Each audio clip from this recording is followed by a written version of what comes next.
jutting out from beneath the frame hadn't given him away, and told him, "Look, if you want to die too, you're going to have to earn it.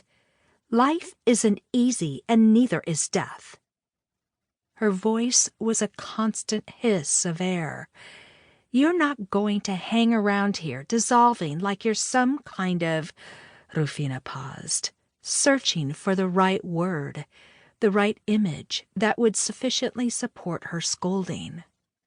All possibilities escaped her. It had been 4 months since they covered their mother, Rosalinda, the small, dark-worn scrap of her, in a blanket of mums, and carried her away to be burned. It had been dusk, and the snow had glinted in mid-air while coyotes split the quiet with their crying. Rafa and Rufina had studied her as her waning hours had passed, as if she were a map they would never truly understand. Rufina inched closer to her brother's face, leaned toward the fleshy nub of his nose as if it were a microphone. "It's disgusting," she said. "Get to living or get a weapon. Enough is enough." She hoped her threat would work, hoped she could still manipulate her brother with a healthy dose of shame. Tricky, she knew, but worth a try. The day after Rosalinda's death, Rafa and Rufina had both lain on the cold tile floor of the living room, neither of them able to will themselves to stand, put match to kindling, and tend a fire that would thaw them. Instead, they remained numb. Grief waited at the edges, sniffing the boundaries of their bodies, waiting to be let in. The house had no choice but to watch. On the second day after Rosalinda's death, Rufina got up and started the fire. Rafa remained lost for the 3rd day and the 4th day, the 5th and 6th, staring into space, drifting in and out of sleep. He seemed to prefer the floor, as had his mother.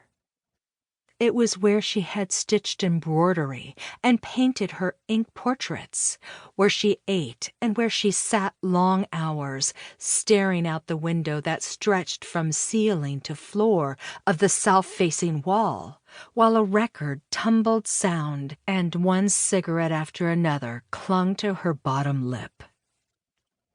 With each week, then each month, Rafa had lost more weight, paled further, spoke less.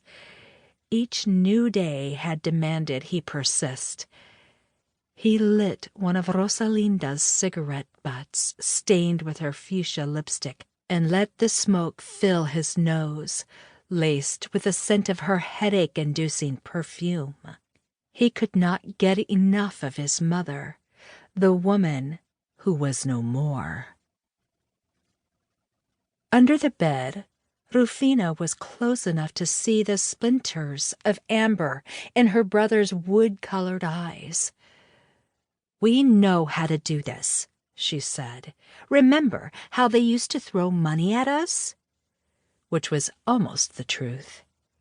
Nearly a decade and a half before, they had been under the artistic direction of the explorer. He had arranged the 2 of them and their mother in the plaza, had them pose for hours. They were his material, his models. The money he collected on their behalf was impressive. Ultimately, the conversation had been one-sided and brief. In the end, Rufina was able to convince Rafa that pretending would get them just as far as practice. You could do anything in front of a crowd of tourists and get money, she reminded him. There was the way you stared at any of them, as if they were the only tourists that had ever existed, the way you smiled as if that one and only tourist were desperate to spend money, the way you convinced the disoriented and slightly drunk tourist that they were not only